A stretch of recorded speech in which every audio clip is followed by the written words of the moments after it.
My name is Leone Farrell, and I'm the curator of the Museum of Healthcare at Kingston in Kingston, Ontario, Canada.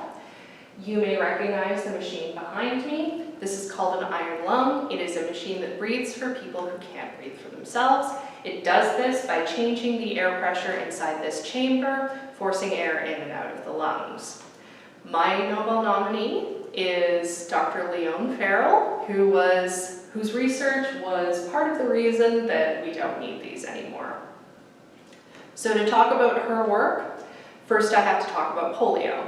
So poliomyelitis is a viral infection. It mostly affects the gastrointestinal system, where it is not particularly dangerous, but it can migrate into the bloodstream. From there, it can damage the connection between the brain and the muscles through the spinal cord, leading to paralysis, chiefly in the extremities, so your arms and your legs, but it can also paralyze the chest, which at that point is when you would start having breathing issues. Polio was sometimes nicknamed the crippler. And polio became a growing threat throughout the industrialized world in the early 20th century. In Canada, by about 1910, epidemics were starting to sweep the country. 1927 to 1932, there were several epidemics in central Canada, including in Manitoba and Quebec. 1937, Ontario had a major polio epidemic, which is when a lot of these iron lungs were built. And in the early 1940s, by the early 1940s, I should say, a lot of researchers were working really hard on how to deal with polio. So how to treat it, how to treat some of the problems associated with it, and in particular, a lot of people were trying to find a vaccine against it because vaccines save lives. So eventually this is cracked by Dr. Jonas Salk. He built on a lot of work by other researchers, created the first polio vaccine by killing the polio virus with formaldehyde. So with the dead virus, you can inject it into the system. It's not going to do any damage, but the body will learn to recognize it. And then when the live virus gets in, the body can immediately attack it. So he had polio virus. He learned he could kill it with formaldehyde and make a vaccine. But as we've learned from the COVID-19 pandemic, it is not enough to create a vaccine.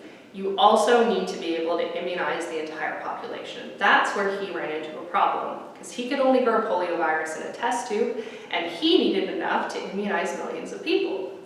That's where Dr. Leone Farrell comes in. So Dr. Leone Farrell graduated with her PhD from the University of Toronto in 1933, and a year later she joined Connaught Laboratories. If you're familiar with Canadian medical history, you probably remember that name. So they were major players. They continue to be major players under the name Sanofi Pasteur. They were very involved in public health.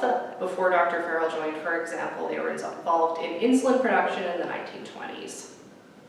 So when she started, she was working on toxoid vaccines against staphylococcus and dysentery, two other diseases that you really do not want to get.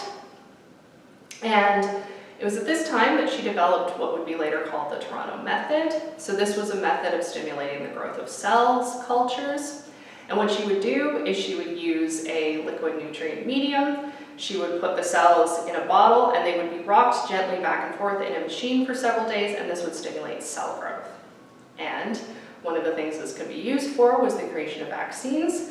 For instance, she used this method for pertussis vaccines, which is whooping cough, another very bad disease. So we already had a vaccine, but her method allowed the creation of more vaccine, which made vaccine creation cheaper, and therefore extended the reach of child immunization programs, which is obviously very important. So Dr. Farrell is given the job of creating 3,000 liters of poliovirus fluid for polio vaccines. And what's fun about her is that she was really the whole package. She was a great innovator, but also she was a great organizer and a great leader, because she not only had to make poliovirus, she had to set up the facility to make poliovirus. So she needed to recruit a technician, she needed to set up the equipment, she needed almost 200 monkeys a week, which is so many monkeys. But she did it. She created enough poliovirus to be made into vaccines. In 1954, the first test of the immunization program rolled out. 1955, polio vaccine is a success. By 1956, Connaught Laboratories had contributed to more than 2 million doses of poliovirus vaccine. And she was not someone who was content to rest on her laurels. She would continue to work on various public health innovations. She also worked on a vaccine against cholera. She worked on a better way to test poliovirus immunity. And, which is my personal favorite, she also worked on a new strain of penicillin that produced 20 to 30% more penicillin than the original strain. If I can summarize her work in a couple of words, it's that she always wanted to do more, bigger, and better. Unfortunately, because she was a woman, she tended to be overlooked, including Dr. Salk gave a talk at one point at University of Toronto, and she was not allowed in the room because she was female. And it's really only recently that we've come to appreciate her work. And I chose her not only because she was an important innovator in Canadian medicine, but also because her work demonstrates a really important concept in medicine, which is that being able to cure a disease is only half the problem. You also need to be able to scale that cure up to an entire population, and that's what a lot of her work was about. So, if you've enjoyed this little tidbit of Canadian medical history, and you would like to learn more, you can visit us in person or at museumofhealthcare.ca.